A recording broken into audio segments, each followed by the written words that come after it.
அனைவருக்கும் வணக்கம். எல்லோருக்கும் தமிழ் புத்தாண்டு நல்வாழ்த்துக்கள். இப்போ நம்ம நாளைக்கு சாய்பாபாவுக்கு ஸ்ரீராமநவமி வருது. அதனால் சாய்பாபாவுக்கும் பிறந்த நாளாக நம்ம கொண்டாடுவோம். அதனால் சாய்பாபாவுக்கு பிடித்த ஒரு போலி, பருப்பு போலி, அவருக்கு ரொம்ப பிடிக்கும் இந்த போலி. அதுக்காக இதில் செய்யறதுக்காக இதில் 1 கப்பு மைதா எடுத்துருக்கேன். அதுக்கு பூரணம் செய்யறதுக்கு ஒரு 1/2 கப்பு போட்டுக்கிறேன். ஒரு 1/2 கப் போட்டிருக்கேன். போட்டதால் 1.5 கப்பு இந்த மாவு பூரணம் செய்து போலி செய்யறதுக்காக தேவையான மாவு பிசைறப்ப காட்டுறேன். அதுக்கு தேவையான பருப்பு போலி தான் சாய்பாபாவுக்கு ரொம்ப பிடிக்கும்.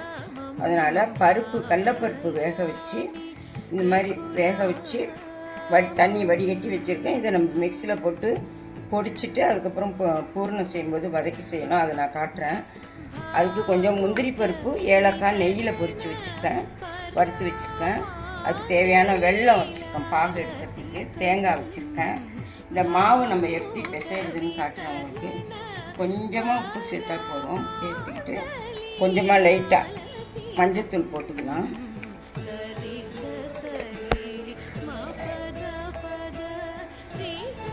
கொஞ்சம் லைட்டாக மஞ்சத்தூள் போட்டால் அப்புறம் ரொம்பவும் வேண்டாம். நான் இப்போ இது மாவு பிசைறதுக்கு தேங்காய் எண்ணெய் எடுத்திருக்கேன். நீங்கள் எந்த எண்ணெய் வேணாலும் சேர்த்துங்க. நான் தேங்காய் எண்ணெய் எடுத்திருக்கேன். நல்லா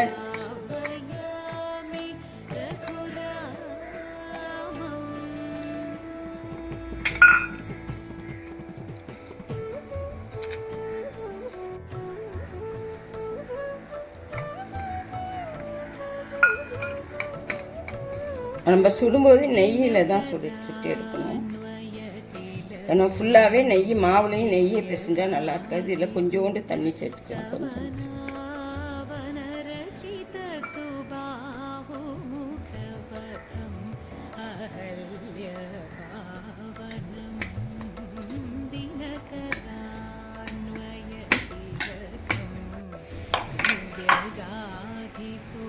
கடலைப்பருப்பு இதால் 1 டம்ளருங்க. இதால் 1 டம்ளர். ஒரு 10 நிமிஷம் கடலைப்பருப்பை கழுவிட்டு 10 நிமிஷம் ஊற வச்சுக்கோங்க. ஊற வச்சுட்டு அதுக்கப்புறம் குக்கரில் 3 விசில் விட்டிங்கன்னா போதும். இந்த மாதிரி ரொம்ப குழையெல்லாம் விடக்கூடாது.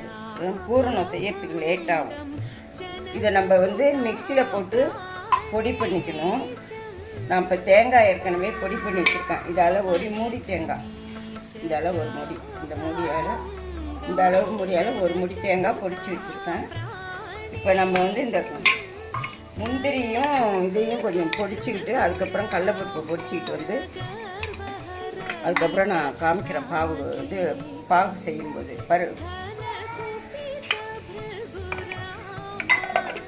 கடலைப்பருப்பு இந்த மாதிரி மிக்சியில் போட்டு இந்த மாதிரி பொடியாக, ஒரு பருப்பு கூட இல்லாமல் பருப்பு இந்த மாதிரி ஒன்று தென்பட்டால் இப்படி நல்லா நசுக்கி விட்டுக்கணும்.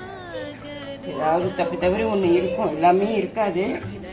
இப்படி நல்லா இது பண்ணிவிட்டு அது பருப்பு இருந்தால் கையால் நசுக்கி விட்டு பார்த்தீங்கன்னா பருப்பு இருக்கிறது தெரியும். ஏன்னா நம்ம போலியில் உள்ளே வச்சு தேய்க்கும் போது அது ஈவனாக வராது. அதுக்காக தான் பாருங்கள், அதை அப்படியே கையால் நசுக்கி விடும். இதை நம்ம அடுப்பில் வச்சு தேங்காய் இது ரெண்டையும் நல்லா வதக்கினதுக்கப்புறம் நான் காட்டுறேன் பூர்ணம் செய்யும்போது. இது மாதிரி நல்லா இந்த மாதிரி இதில் போட்டு நல்லா செவக்க கொஞ்சம் கலர் மாறுற வரைக்கும் நல்லா பொலன்னு வரும். அது வரைக்கும் நம்ம வறுக்கணும். அதுக்கப்புறம் தேங்காயை வதக்கிக்கிட்டு அதுக்கப்புறம் பாகு செய்யும்போது எப்படி பூர்ணம் செய்கிறப்ப நான் காட்டுறேன் எப்படின்னு. இந்த அளவுக்கு அடுப்பில் போட்டு நல்லா கடலைப்பருப்பு வேக வச்சு பொடிச்சிட்டு இந்த அளவுக்கு வதக்கிக்கணும். இதை நம்ம ஒரு பாத்திரத்தில் மாற்றிக்கிட்டு ஈவனாக உடச்சி விட்டுக்கலாம். எல்லாத்தையும் ஆறுனதுக்கப்புறம் உடச்சி விட்டுட்டு அதுக்கப்புறம் பூர்ணம் செய்யணும். தேங்காய் வதக்கிக்கிட்டு காட்டுறேன்.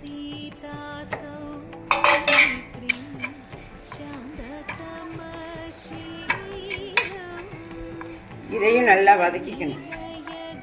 அதை தனியாக இதை தனியாக வச்சுக்கிட்டு அதை நல்லா பொடியாக இது பண்ணிவிட்டு அதுக்கப்புறம் இது ரெண்டையும் சேர்த்து பாகு ஊற்றி பூரணம் செய்யணும். நான் பூரணம் செய்யும்போது காமிக்கிறேன். இந்த அளவுக்கு தேங்காயை நல்லா வதக்கிட்டு இந்த அளவுக்கு பருப்பு ரெண்டையும் போட்டு ஒரு மிக்சியில் நல்லா பொடியாக ஒரு ஆறுனதுக்கப்புறம் ஒரு சுற்றிக்கலாம். நல்லா பொடியாக ரெண்டையும் ஒன்றா சேர்த்து அதுக்கப்புறம் நான் பூரணம் சேர்ப்ப காட்டுறேன். இந்த மாதிரி பாகு நல்லா நரக்கட்டி வந்து இந்த ஸ்டேஜில் நம்ம இதை கொஞ்சம் கொஞ்சமாக சேர்த்துடலாம். சிம்மில் அடுப்பு வச்சுங்க.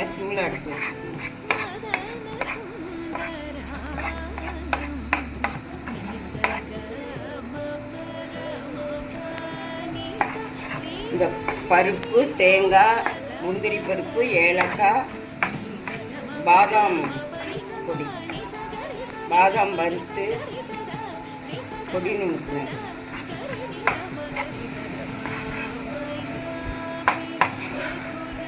இவ்வளவுதாங்க பூர்ணம் செய்யறதுக்கு போலிக்கு.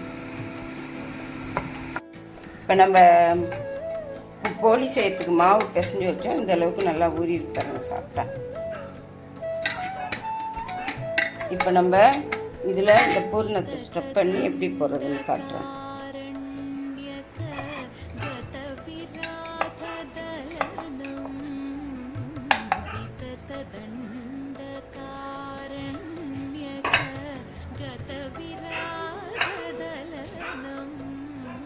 இந்த அளவுக்கு வைக்கணும். பூரணம் போட்டு ஸ்டப் பண்ணிக்கணும்.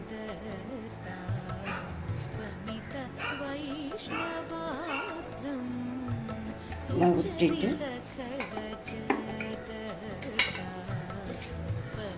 அவ்வளோதான். இதை நம்ம எடுத்து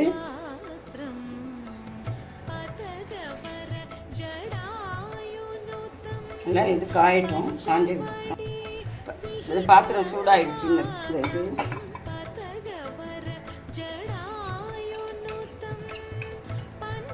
தோசைக்கல்லையும் போடலாம். நான் இதில் போடுறேன். இது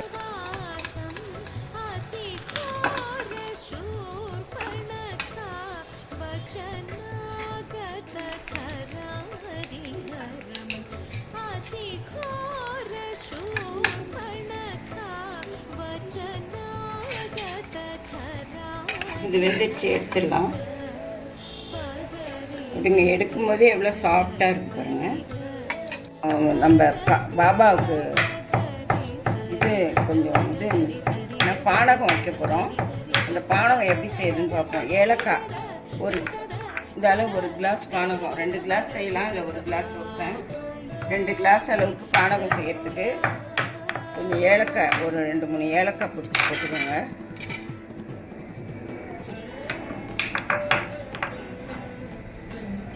இதில் கொஞ்சம் சர்க்கரை போட்டுக்கோங்க. வெல்லம் இருந்தாலும் போட்டுக்கலாம், சர்க்கரை இருந்தாலும் போட்டுக்கலாம், எது வேணாலும் போட்டுக்கலாம்.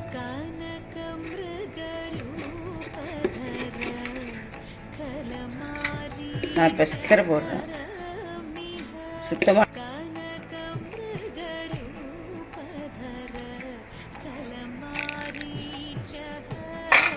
இதில் கொஞ்சம் தண்ணி சேர்த்துக்கணும்.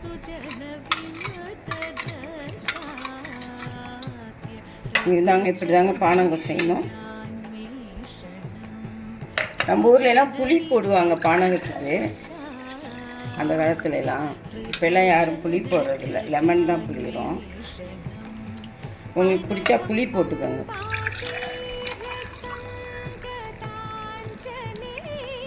இதுதான் பானகம். நம்ம நீர்மோர் செய்வோம்.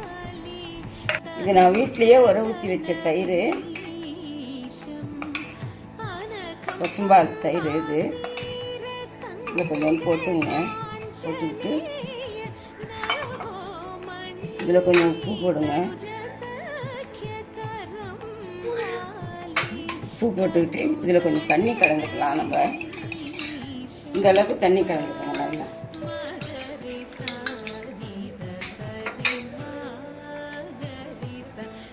இதில் கொஞ்சம் கருவேப்பிலை போட்டுக்கலாம். இது அலசின கழுவி வச்ச கருவேப்பிலை தான். இதில் கூட கொத்தமல்லி தழை போட்டுக்கலாம்.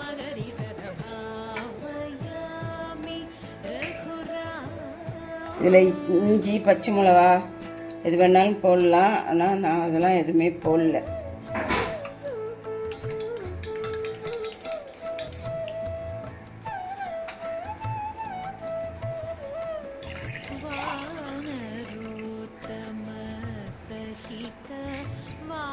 நீர்மோருங்க.